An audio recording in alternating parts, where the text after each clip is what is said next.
네, 어제 열린 한러 정상회담에서 박근혜 대통령과 푸틴 러시아 대통령이 북한 핵과 미사일 위협 해소를 위한 전략적 소통을 강화하기로 했습니다. 박근혜 대통령은 시진핑 중국 국가주석과도 만나서 사드와 북핵 문제를 논의할 예정인데요.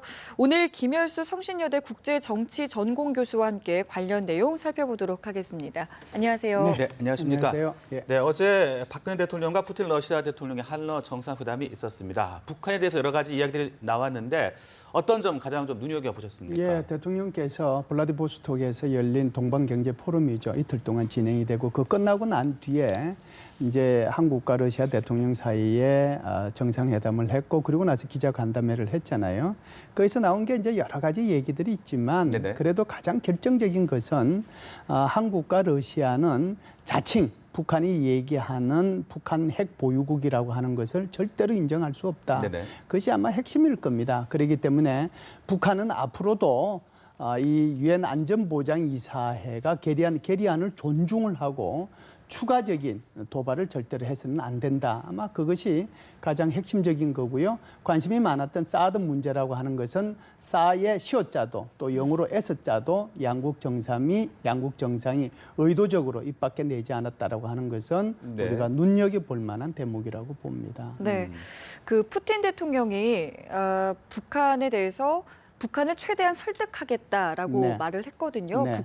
러시아의 어떤 입장을, 그러니까 어떤 역할을 저희가 좀 기대해 볼 수 있을까요? 이게 러시아 대통령이 이제 두 가지 차원에서 얘기를 했다라고 보는데요. 우선 하나는 한국과 전략적 소통을 강화해 나가겠다라고 얘기했고요.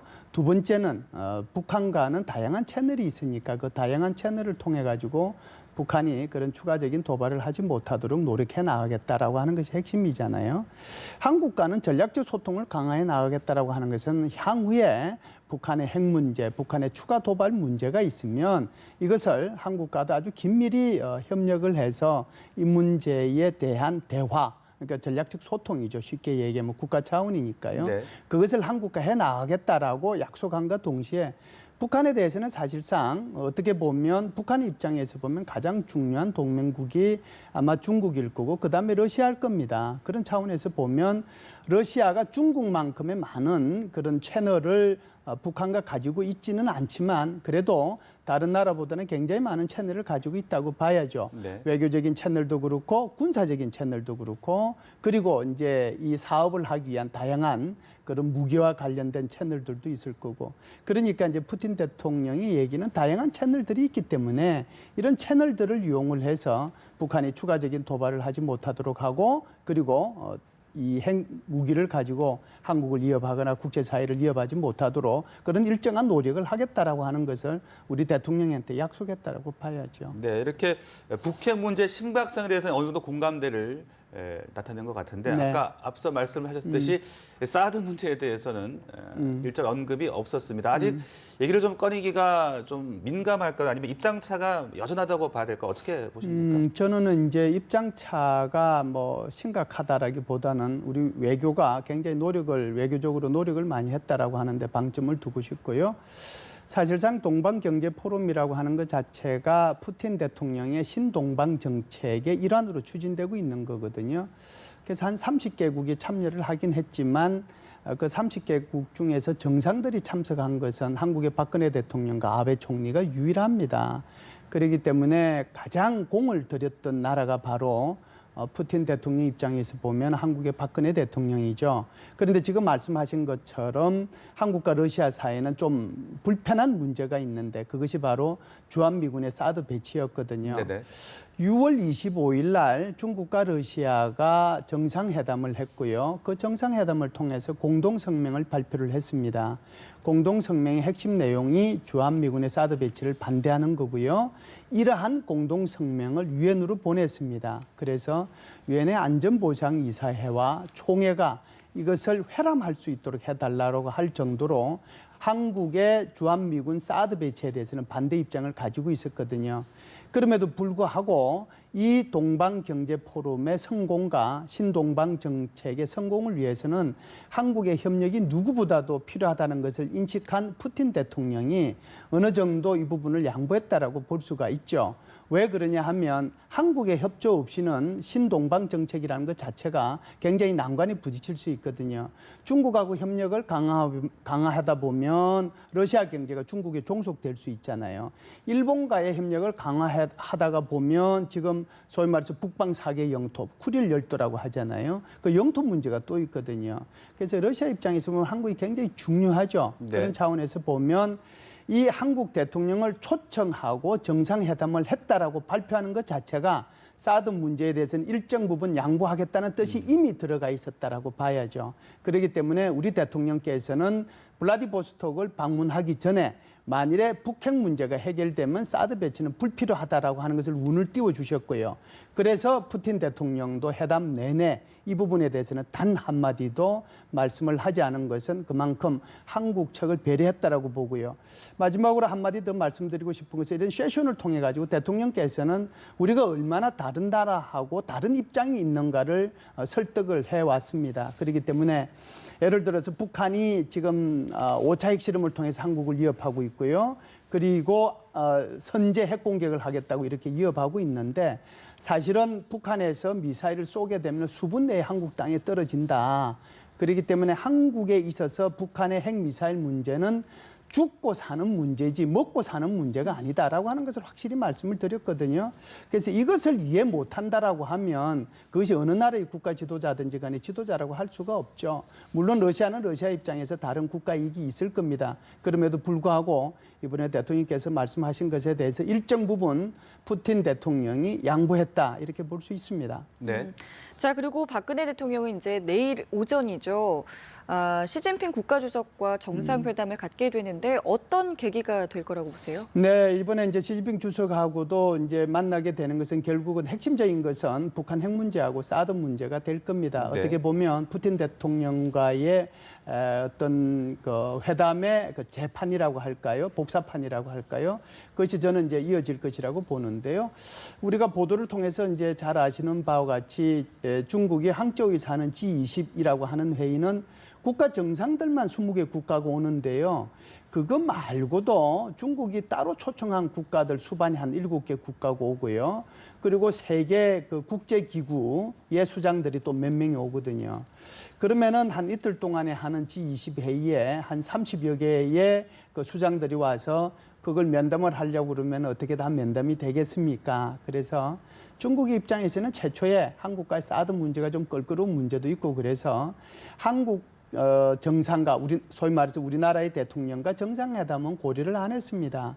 그런데 이제 우리가 보도에서 보셨다시피 며칠 전에 우리 외교부 제1차관이 네. 중국을 갔지 않습니까? 거기 가서 최종 조율을 하고요. 그리고 이제人民일보, 그러니까 우리말로 하면 인민일보죠. 중국 인민일보를 통해서 이 뭐라고 할까요? 그 한국에서 이렇게 요청을 하는데 한중 정상회담을 하지 않는 것은 이것은 예의에 어긋난다. 이제 이런 것을 통해서 한중 정상회담이 기정사실화됐다라고 보고요. 네. 그런 차원에서 보면 내일 한중 정상회담을 하게 되면 역시 북한 핵 문제에 대해서 중국의 변함없는 공조를 대통령께서 부탁하실 거고요.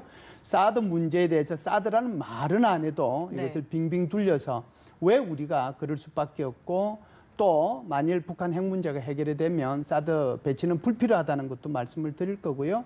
절대로 제3국을 겨냥한 것이 아니다라고 하는 것을 다시 한번 말씀드리지 않겠느냐라고 생각을 합니다. 네, 이번 러시아 중국 연쇄 회담을 통해서 이제 어떤 성과를 얻어낼지 이 부분이 또 주목이 되지 않겠습니까? 앞으로 박근혜 정부 외교력에 어떤 변곡점이 될 것이라는 분석들도 나오고 있는데 어떻게 좀 네, 짚어볼 수 제가 볼 있겠습니까? 때는 외교의 큰 변곡점이 될 수가 있는 거죠. 네. 우리 한국 정부하고 미국 정부가 사드 배치를 발표한 게 7월 8일이고요. 오늘이 벌써 10월 4일이니까 2달 가까이가 흘러갔지 않습니까? 2달 동안에 한러 관계, 한중 관계가 사드의 소용돌이 속에서 헤어나지 못했다고 해도 과언이 아니거든요. 그런데 이번에 이제 한러 정상회담을 통해서 사드 문제에 대해서 일정 부분 푸틴 대통령으로부터 양해라고 할까요? 그것이 한시적이 될지는 모르지만 그런 것을 받았고요. 제가 볼 때는 내일 한중 정상회담을 통해서도 만일 이 푸틴 대통령과의 회담의 복사판이 그대로 이루어진다라고 하면 중국으로 봐서도 일정 부분 뭐 양보는 저는 받을 수 있다라고 봅니다. 그렇게 되면 소위 말하는 사드 문제를 가지고 중국과 러시아 간에 껄끄러웠던 그런 관계가 일단 지금 말씀하신 것처럼 변곡을 겪게 되는 것이죠. 네네. 그것을 극복하고 좀 더 발전적인 관계로 나갈 수 있는 기틀을 마련할 수 있다라고 저는 봅니다. 네. 자, 그리고 오늘부터 북한 인권법이 시행이 됩니다. 네. 이게 이제 11년 만에 빛을 보게 되는 네. 건데요. 먼저 북한 인권법이 어떤 건지 좀 간략하게 설명해 예, 주시죠. 사실은 뭐 만시지탄이 있죠. 사실상 그 한반도의 북쪽에 있는 내 동포잖아요. 그 동포들의 인권을 위해서 우리 정부가 어떤 역할을 하고 그래야 되는데 이걸 국회에서 11년 동안 통과를 안 시켜줬던 거지 않습니까? 그러니까 이제 미국 같은 경우는 2004년도에 북한 인권법을 통과를 시켜가지고 그 북한 인권법이 지금까지도 유효하거든요. 계속해서 이제 연장을 합니다. 일본도 2006년도에 북한 인권법을 통과시켰거든요. 그런데 이제 우리 한국에서는 내 동포에 대한 인권을 향상시키는데 그게 여태껏 국회에서 통과를 안 시켜줬기 때문에 11년 만에 이제 통과가 된 거고요. 아시다시피 이제 며칠 전에 이제 소위 말하는 법은 국회에서 만들지만 시행령은 정부 차원의 일이기 때문에 시행령도 통과가 됐잖아요. 그렇기 때문에 이제 오늘부로 북한 인권법이 이제 실효 상태로 효력이 발생되는 상태로 들어갑니다. 그래서 네. 이런 북한 인권법의 뭐 핵심적인 내용은 뭐니 해도 이제 북한 그 인권 재단을 이제 만든다라고 하는 거고요. 두 번째가 이제 북한 그 인권 기록센터를 만든다라고 하는 것이 아마 핵심일 겁니다. 다른 것들도 몇 가지가 있긴 있는데요. 네. 북한 인권재단은 소위 말해서 북한 인권을 향상시키기 위해서 어떤 정책을 추진해야 될지, 그다음에 북한의 인권 침해가 크게 흐름상 어떤 식으로 그 흐름이 흘러가는지, 또 인도적인 지원을 위해서 어떤 정책을 펼쳐야 될지, 네. 그것을 이제 북한 인권 재단에서 그걸 담당을 하게 되고요. 그보다 이제 북한으로 봐서는 직접적으로 조금 이제 뼈아프게 생각할 수 있는 부분이 바로 북한 인권 기록센터거든요. 소위 말하는 북한의 인권 침해 사례를 한 건 한 건당 이제는 정부 차원에서 그것을 조사를 하고 기록을 하고 그 기록한 것을 매 분기별로 법무부로 이관을 시키고 이것을 이제 유지를 한단 말이죠. 그래서 이것이 이제 통일이 되면 인권 침해에 직접적으로 관여한 사람을 처벌할 수 있는 그런 법적 근거가 네. 되잖아요. 그렇기 때문에 이것이 하루 이틀, 1년, 2년 지나게 되면 북한의 소위 말해서 강제 수용소, 노동교화소 이런 데 근무하는 사람들 또는 실질적으로 북한 인권 침해에 직접적으로 관여되는 네.